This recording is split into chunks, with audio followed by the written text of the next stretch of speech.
مشقت ہوتی ہے تو ماں کتنی تکلیف میں ہوتی ہے، اور وہ ہر لمحہ وہ سانس لیتی رہتی ہے، ایک سانس کا بھی حق ادا نہیں ہوا اللہ۔ اس لیے تو پھر دوسرا مرحلہ کیا ہے؟ پھر دوسرا مرحلہ جو اللہ قرآن میں بیان کرتا ہے کہ تیری ماں نے مشقت پہ مشقت اٹھائی، تکلیف پہ تکلیف اٹھائی۔ دوسرا مرحلہ دوستو یہ ہے، پیدائش کا آتا ہے، ولادت کا آتا ہے۔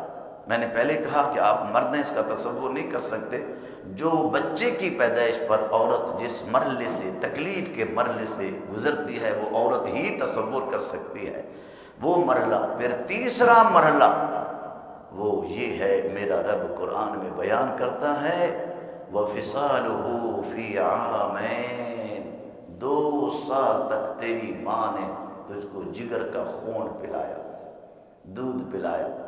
یہ جو کچھ ماں کھاتی ہے وہ خون بنتا ہے، اور خون بن کر پھر وہ بولیے دودھ بنتا ہے، اور دودھ بن کر پھر وہ بیٹے کے جسم میں جاتا ہے، جس کی وجہ سے بیٹا پروان ہوتا ہے۔ پھر ماں کو بھی اللہ نے، میرے نبی نے خوشخبری دی اس حال میں، جب بچہ ماں کا دودھ پی رہا ہوتا ہے، ماں کو بھی میرے نبی نے خوشخبری دی ہے۔ میرے نبی سرور کائنات صلی اللہ علیہ وآلہ وسلم نے ارشاد فرمایا، جو ماں اپنے بچے کو دودھ پلاتی ہے نا، کان لہا لکل مست اجر نفس، بچہ ایک گھونٹ ماں کے چھاتی سے جب پیتا ہے، اللہ تعالیٰ ایک جان کے زندہ کرنے کے برابر اجر ثواب عطا کرتا ہے۔ ایک گھونٹ پیا، لہا اجر و نفس، گویا کہ ایک جان کو کسی نے بچایا نا، جتنا اجر اس پر ملتا ہے، کسی کی ایک زندگی بچائی جتنے اجر اس کو ملتا ہے۔ اور آپ کو معلوم ہے کہ ایک زندگی جس نے کسی کو بچائی، یعنی بچانے کا سبب بنا، تو اللہ کیا فرماتا ہے قرآن پاک میں، وَمَنْ أَحْيَاهَا فَكَأَنَّمَا أَحْيَا النَّاسَ جَمِيعًا، جس نے ایک زندگی بچائی اس نے گویا کہ پوری انسانیت کو بچایا۔ اب میرے نبی فرماتے ہیں عورت بچے کو دودھ پلا رہی ہے اور وہ بچہ اس سے مانوس ہوتا ہے۔ ہماری مائیں بچوں کو دودھ پلایا کریں، آج عجیب سا معاملہ آ گیا، جی ہم نے دودھ نہیں پلانا، بچہ مانوس کیسے ہوگا؟ آپ جب اپنے بچے کو چھاتی پر سلائیں گی، اپنے قریب کریں گی، بچے کے دل کے اندر ماں کی محبت پیدا ہوگی، اس کی نشو و نما ہوگی، اور پھر آخرت کے اندر اجر ملے گا۔ ایک گھونٹ کے بدلے ایک زندگی کے زندہ کرنے کے برابر اگر بچے نے 10,000 گھونٹ پیے، بولیے بچے نے اگر 10,000 رداعت کی حالت میں ماں سے دودھ پیا، 10,000 گھونٹ، تو پھر اللہ تعالیٰ ماں کے نامہ اعمال میں 10,000 زندگیاں زندہ کرنے کا، بچانے کا اجر و ثواب ملے گا۔ تو اس لیے رب العالمین قرآن میں فرماتے ہیں وَفِصَالُهُ فِي عَامَيْنِ، 2 سال تک تیری ماں نے اپنے جگر کا خون پلایا، تجھے چھاتی پر سلایا۔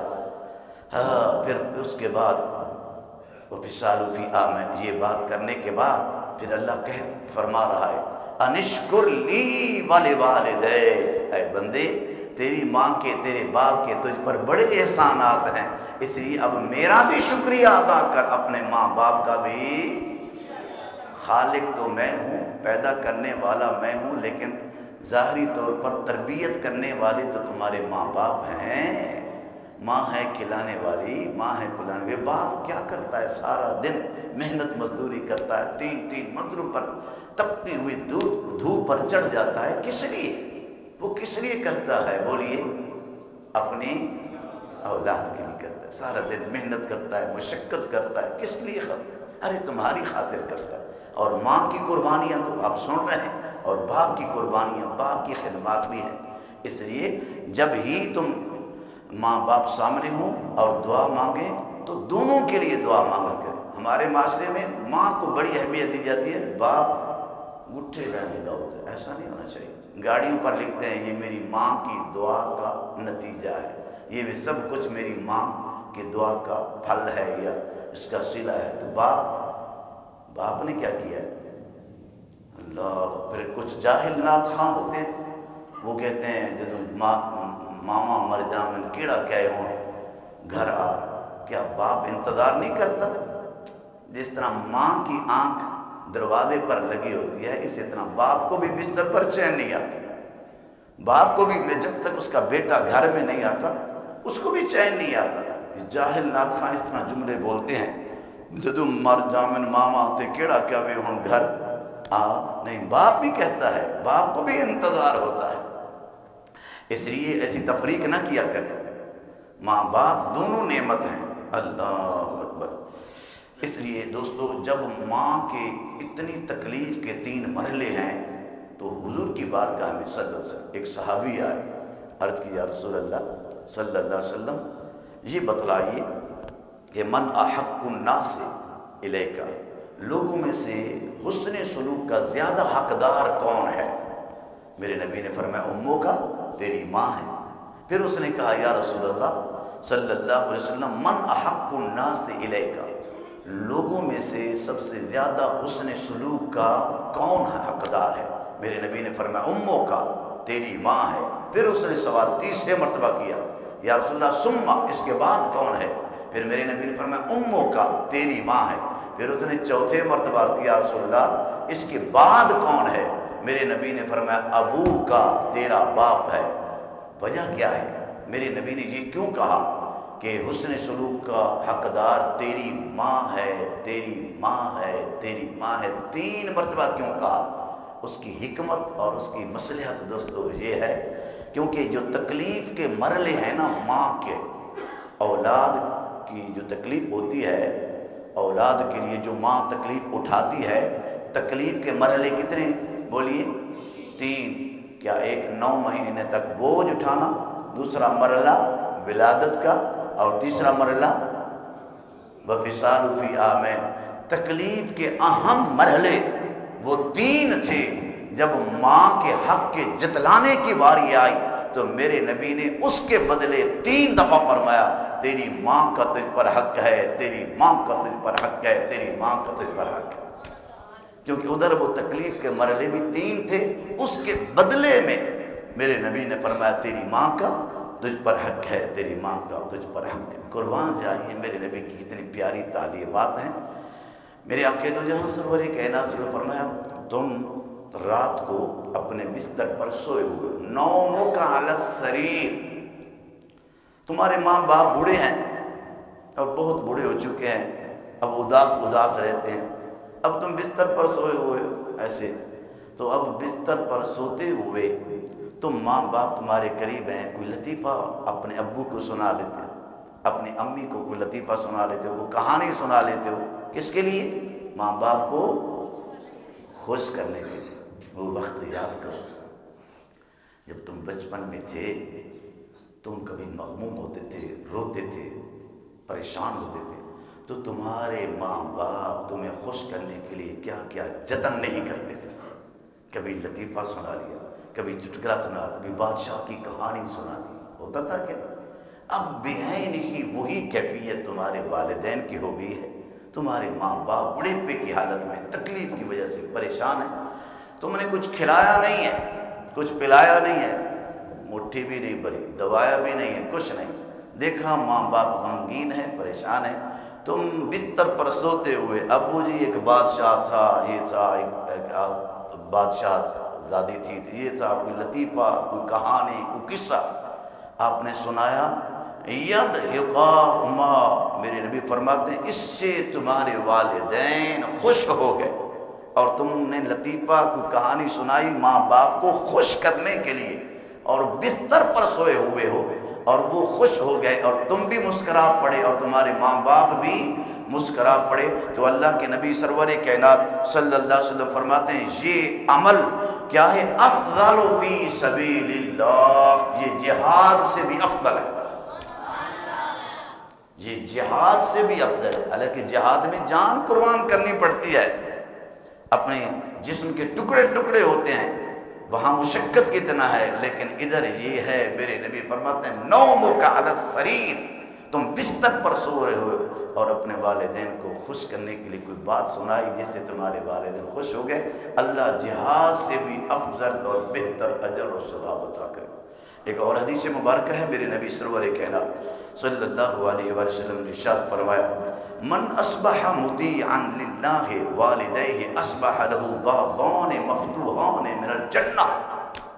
صبح صبح اٹھے، بیٹا بستر سے اٹھا اور اپنے باپ کے چہرے کو دیکھا اور اطاعت کی، اللہ کی رضا کی خاطر، ماں باپ کی تابع داری کی ہے اللہ کی رضا کی خاطر۔ صبح صبح اٹھا اپنے بستر سے، اپنے ماں باپ کے چہرے کو دیکھا، اس حال میں کہ دونوں ماں باپ اس پر راضی ہو گئے، خوش تھے، اور یہ تابع داری بیٹے کی اللہ کی رضا کے لیے تھی۔ تو میرے نبی فرماتے ہیں اصبح لہو بابان مفتوحان من الجنہ، اللہ جنت کے دو بوئے کھول دیتا ہے، جنت کے دو دروازے کھول دیتا ہے۔ سیب نہیں کھلائے، دبایا نہیں ہے، خدمت نہیں کی، کچھ نہیں کیا، صرف اٹھا اور اٹھ کر چہرے کی زیارت کی، اور زیارت کر کے تابع داری کی، جو ماں باپ جیسے کہتے تھے ویسے کیا، فرما بردار بیٹا ہے، اور اٹھتا ہے تو اللہ تعالیٰ اس کے لیے جنت کے دو بوئے کھول دیتے۔ ایک اور حدیث مبارکہ ہے، رسول اکرم صلی اللہ علیہ وسلم نے فرمایا کیا حقوق ہیں ماں باپ کے؟ من نظر الی ابوی کتب اللہ لہ حجۃ مبرورہ، جو خوش نصیب بیٹا اپنے والد کے چہرے پر ایک پیار بھری نظر کرتا ہے، من نظر الی ابوی، ایک نظر کرتا ہے اپنے والد کے چہرے پر، زیارت کرتا ہے، اور اس صبح اٹھ کر اپنے مرشد کی زیارت کی۔ سب سے بڑا مرشد تمہارا والد ہے۔ تم پیروں کے پاس جاتے ہو، لوگوں کے پاس جاتے ہو، در در پتہ نہیں کہاں گھومتے رہتے ہو، ادھر کی بجائے سب سے بڑا پیر، سب سے بڑا مرشد تیرا باپ ہے، اور سب سے بہت بڑی ولیہ تیری ماں ہے۔ جب بھی ضرورت پڑے تو ان سے دعا منگوائے، جیسے بھی ہے تیرے حق میں بہتر ہے۔ جب ماں باپ جس دل سے دعا مانگے گے کوئی اور نہیں مانگے گا، اتنے پیر صاحب نہیں مانگے گا، کوئی اور تیرے لیے نہیں مانگے گا۔ ٹھیک ہے، نیک بندوں سے منگوانی چاہیے، علماء سے منگوانی چاہیے، لیکن سب سے پہلا تیرا مرشد تیرا باپ ہے، ان سے کبھی دعا منگوا۔ واہ واہ، میرے نبی فرماتے ہیں جس نے اپنے والد کے چہرے پر ایک پیار بھری نظر کی ہے، کتب اللہ لہ حجۃ مبرورہ، اللہ ایک نظر کے بدلے حج مقبول کے برابر ثواب عطا کرتا ہے۔ ایک حج مقبول، وَإِن نَظَرَ كُلَّ يَوْمٍ مِئَةَ مَرَّةٍ۔ صحابہ کرام نے کہا یا رسول اللہ، اگر کوئی خوش نصیب بیٹا اس محبت سے، اس شفقت سے 100 مرتبہ دیکھتا ہے، میرے نبی فرماتے ہیں اللہ 100 حج کے برابر ثواب عطا کرتا ہے۔ اب یہ تو حدیث تھی اس کی کہ بیٹا باپ کے چہرے پر، ماں کے چہرے پر زیارت کرتا ہے۔ اب اس کے حدیث دوسری ہے، اس کے ذرا برعکس ہے، وہ یہ ہے میرے نبی سرور کائنات صلی اللہ علیہ وسلم فرمایا اذا نظر الوالد الى ولده فسره كان للوالد اتق نسمۃ۔ اللہ کے نبی فرماتے ہیں اگر باپ نے بیٹے کے چہرے کو دیکھا، کیا باپ نے اپنے بیٹے کے چہرے کو دیکھا پیار بھری شفقت سے، اور بیٹے کو دیکھ کر باپ کا کلیجہ ٹھنڈ پڑ گیا، باپ کا کلیجہ خوش ہو گیا، دل باغ و بہار ہو گیا۔ کس وجہ سے؟ یہ بیٹا قرآن پڑھتا ہے، یہ دین پڑھ رہا ہے، یہ میرا بیٹا نمازی ہے، یہ میرا بیٹا نیک ہے، یہ اچھی سیرت کا مالک ہے، اس کی سیرت اچھی ہے، اس کا کردار اچھا ہے، اور اس کی سیرت بہت بڑی پیاری ہے۔ یہ دوسرے لوگوں عام بچوں کی طرح، جو لوگ کالج میں جانے والے بچے ہیں ان کی طرح نہیں ہے، ان کی سیرت اس کی جدا ہے، اور کبھی محلے سے اس بچے کا علامہ بھی نہیں آیا، جوانی میں بھی علامہ نہیں آیا، بچپن میں بھی نہیں آیا، اب اتنی عمر ہو گئی ہے، نگاہیں نیچے جھکا جھکا کر چلتا ہے، لوگ اس کی زندگی پر رش کرتے ہیں۔ تو بس یہ باتیں اس بیٹے میں تھی، اور باپ نے اس کے چہرے کو دیکھا، میرے نبی فرماتے ہیں ایک نظر کے بدلے اللہ غلام کے آزاد کرنے کے برابر ثواب عطا کرتا۔ وہ باپ جتنی نظریں کرتا جائے گا بیٹے کے چہرے پر، اللہ ایک ایک نظر کے بدلے ایک غلام کے آزاد کرنے کے برابر ثواب عطا فرماتا۔ بڑا مقام ہے۔ دیکھیے بیٹے، یہ خصوصاً میری بیٹیاں بھی پنڈال کے اندر تشریف فرما ہیں، مائیں بھی موجود ہیں، خواتین موجود ہیں۔ یہ سبق آپ کے لیے آج کا اہم ہے بیٹے۔ باپ بیٹے کو دیکھے پھر بھی فائدہ، بولی بیٹا باپ کو دیکھے تو پھر بھی فائدہ حج مقبول کے برابر، اگر باپ بیٹے کو دیکھے تو پھر بھی فائدہ۔ واہ واہ سبحان اللہ، کس کو فائدہ ملتا ہے؟ بیٹے کو، وہ غلام آزاد کرنے کا ثواب بیٹے کو ملتا ہے۔ باپ نظر کرے تو پھر بھی فائدہ بیٹے کا، بیٹا نظر کرے چہرے پر پھر بھی فائدہ۔ سبحان، اس لیے تو میرے نبی سرور نے فرمایا الوالد اوسط ابواب الجنہ، فرمایا تمہارا والد جنت کا مین گیٹ ہے، مین گیٹ، مین دروازہ ہے۔ سبحان، جس نے والد کی خدمت کی ہوگی جنت کے مین گیٹ سے آواز آئے گی آجا، بڑا دروازہ کھلا ہوا۔ ویسے تو بہت بڑے ہیں جنت کے، ایک چوکھٹ سے دوسرے چوکھٹ تک جنت کا اتنا بڑا کھلا دروازہ، 500 سال کی مسافت آدمی چلتا رہے پھر بھی ختم نہیں ہوگا۔ ایک چوکھٹ سے دوسری چوکھٹ تک، یہ جنت کو چھوٹی تھوڑی ہے۔ ہاں، وَسَارِعُوا إِلَىٰ مَغْفِرَةٍ مِّن رَّبِّكُمْ وَجَنَّةٍ عَرْضُهَا السَّمَاوَاتُ وَالْأَرْضُ، اس کی چوڑائی زمین آسمان سے کہیں زیادہ ہے۔ ارے جنت کی چوڑائی کا یہ عالم ہے تو اس کی لمبائی کا عالم کیا ہوگا؟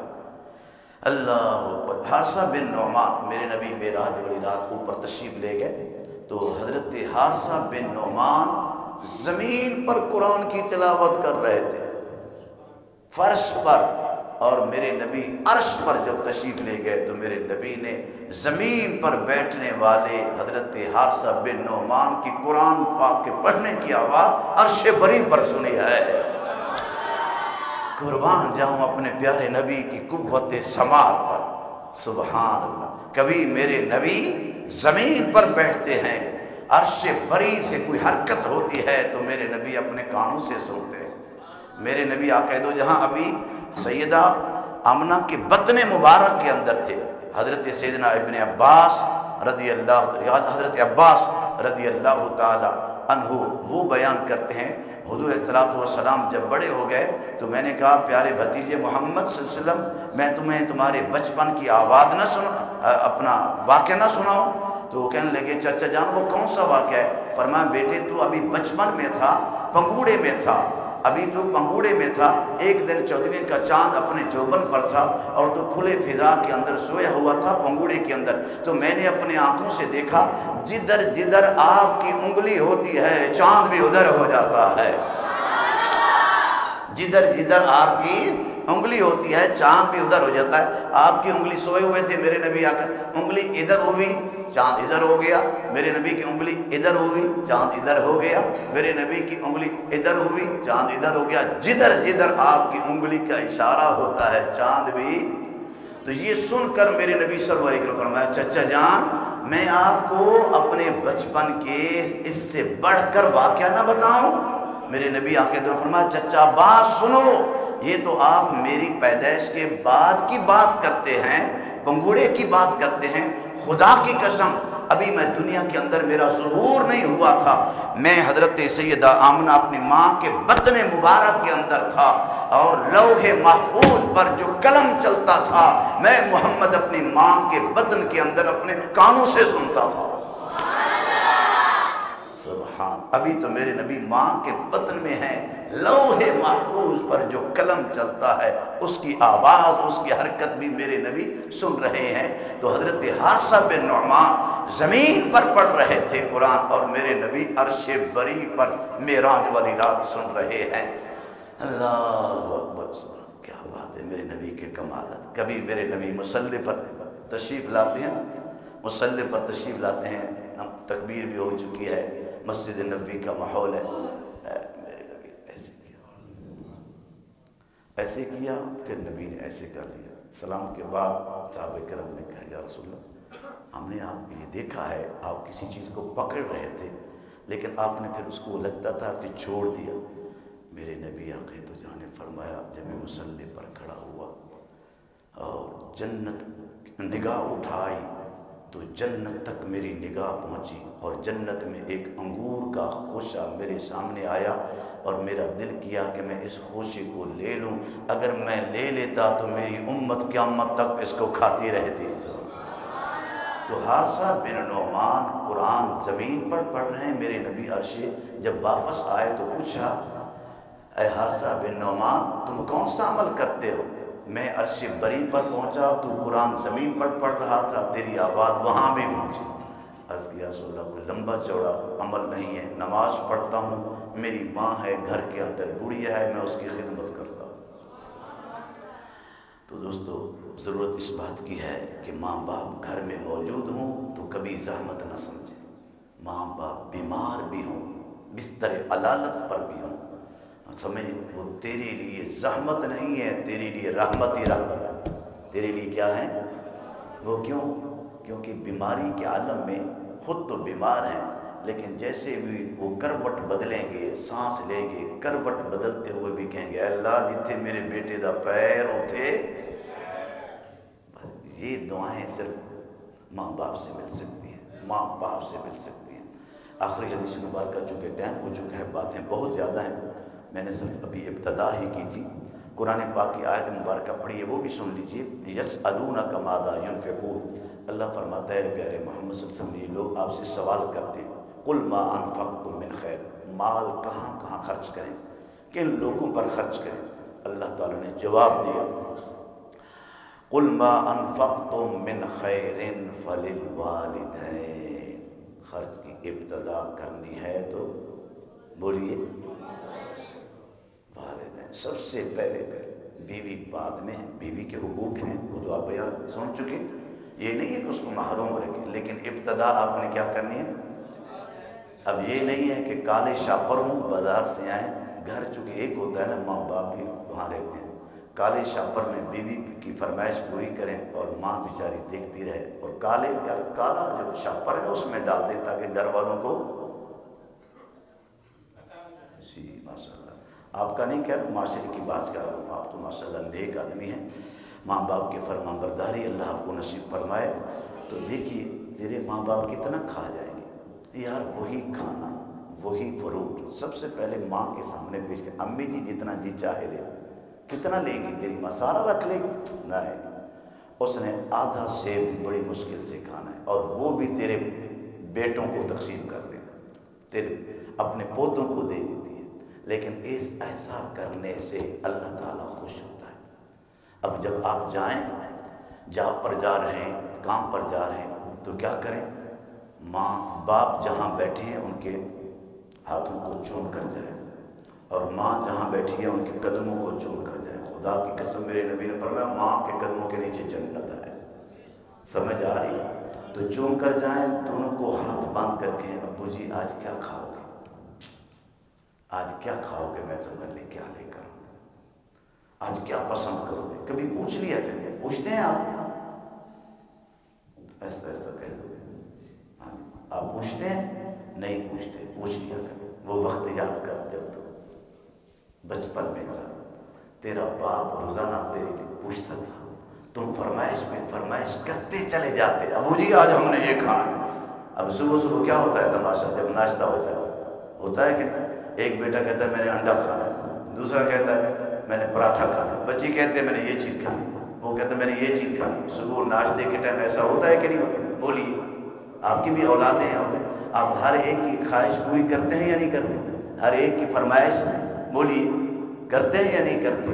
تو اب آپ کے سامنے ہے، تو اب تم جوان ہو گئے ہو، بڑے ہو گئے ہو، تمہارے ماں باپ بوڑھے ہیں، وہ بھی تو بچپن میں تمہاری خواہشات کو ایسے پوری کیا کرتے تھے.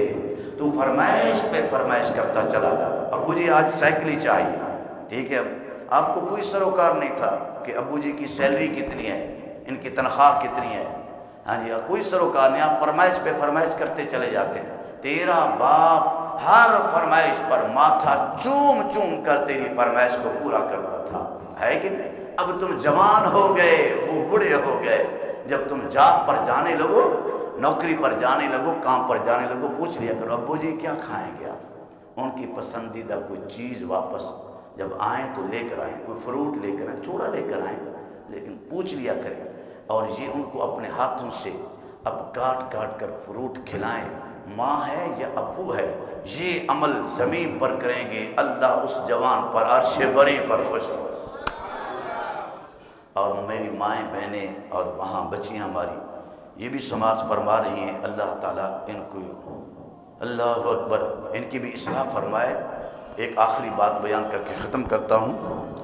میرے نبی سرور کائنات صلی اللہ علیہ وسلم نے فرمایا قیامت کے نشانوں میں سے ایک نشانی یہ بھی ہے، قیامت کی نشانوں میں سے ایک نشانی یہ بھی ہے، اللہ کے نبی نے فرمایا ان تلد الامۃ ربتہا، فرمایا لونڈی اپنے مالک کو جنم دے گی۔ اس کی تشریح علماء کرام نے فرمائی ایسا وقت آئے گا کہ بیٹیاں اپنی ماں کو نوکرانی سمجھیں گی، یہ حدیث مبارکہ میں فرمایا یہ قیامت کی نشانی ہے، ایسا وقت آئے گا میری امت پر اور قوم کی بیٹیوں پر، ایک بیٹی راج کرے گی، بیٹی سردار بن جائے گی اور ماں نوکرانی بن جائے گی، آرڈر چلائے گی، میں جا رہی ہوں اب یہ کام بھی کر لینا، میں جا رہی ہوں یہ کام بھی کر لینا، میں جا رہی ہوں یہ کام بھی کر لینا۔ ایسا ہوتا ہے گھر کے اندر یہ استری بھی کر دینا، یہ جوت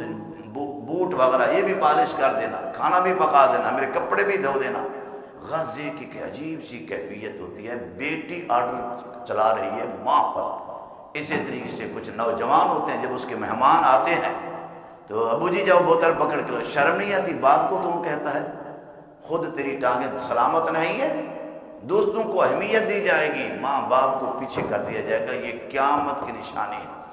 میری بیٹیاں، قوم کی بیٹیاں، معاشرے کی بیٹیاں ہرگز ایسا عمل نہ کریں، اس سے ماں باپ کا دل دکھی ہوتا ہے۔ ہاں ماں اپنی خوشی سے اگر کر لیتی ہے تو وہ الگ بات ہے کہ چلو بیٹی مصروف ہے میں بھی اس کے ساتھ کام بٹوا لوں کروا لوں، وہ اس کا اپنا عمل ہے، لیکن بیٹی کو حق نہیں ہے، بیٹے کو حق نہیں ہے کہ اس کے دوست آئیں ابو کو کہو جاؤ بھی بوتل لے کر آؤ، یہ فلاں چیز لے کر آؤ، فلاں چیز لے کر آؤ، نوکر بنایا ہوا ہے، خود جائے، پہلے اپنے ابو کو بلائے۔ ہم مرنے کے بعد فروٹ کے انبار لگا دیتے ہیں، میرے نبی آقا تو جہاں سرور کہنا فرمایا ماں باپ کے مرنے کے بعد 5 حقوق ہیں، یا رسول اللہ کیڑے کیڑے؟ فرمایا سب سے پہلا حق یہ الصلاۃ علیہما، جب باپ فوت ہو جائیں تو نماز جنازہ پڑھی جائے، اور دوسرا حق یہ ہے ماں باپ کے مرنے کے بعد واستغفار لہما، اپنے ماں باپ کے لیے جب ہی موقع ملے اس کے لیے بخشش کی دعا مانگے، صبح ہو رات ہو دن ہو رات ہو، تنہائی ہو جلوت ہو خلوت ہو، تیسرا ہو چوتھا دن ہو 5واں دن ہو 40واں دن ہو، کوئی قید نہیں ہے، جب بھی موقع ملے والدین کے لیے دعا ایسا پیارا عمل ہے، اللہ نے اس کو نماز کا حصہ بنا دیا ہے۔ نمازی نماز پڑھتا ہے تو بیٹھتا ہے ربنا اغفر لی ولوالدی وللمؤمنین یوم یقوم الحساب۔ فرمایا تیسرا حق یہ ہے کہ جو تمہارے ماں باپ کے دوست ہیں وہ اکرام الصدیقہما، اپنے ماں باپ کے دوستوں کی عزت کر جس طرح تو والدین کی عزت کیا کرتا تھا۔ اور چوتھا حق یہ ہے وصلۃ الرحم، جو امی اور ابو کے رشتہ دار ہیں ان کے ساتھ صلہ رحمی کر، ہاں جی چاچا جان ہیں اور تایا جان ہیں اور رشتہ دار ہیں، ماں کے رشتے ہیں، خالہ ہے پھوپھی ہے، جو ماں باپ کے رشتے ہیں ان کے ساتھ حسن سلوک کرنا ہے، اس سے ان کی روح بھی خوش ہو جائے گی۔ اور 5واں حق میں نے تیزی سے بیان کر دیا وَإِنْفَاذُ عَهْدِهِمَا، جو ماں باپ دنیا میں جن جن سے وعدے کر کے گئے اچھے، فرمایا ان کو نبھانا ہے۔ یہ 5 حقوق میرے نبی نے ماں باپ کے مرنے کے بعد بیان کیے۔ اللہ تعالیٰ ہم سب کو مرنے کے بعد بھی اور زندگی کے اندر جو حقوق ہیں وہ سب ادا کرنے کی توفیق نصیب فرمائے، آمین ثم آمین، وآخر دعوانا الحمدللہ۔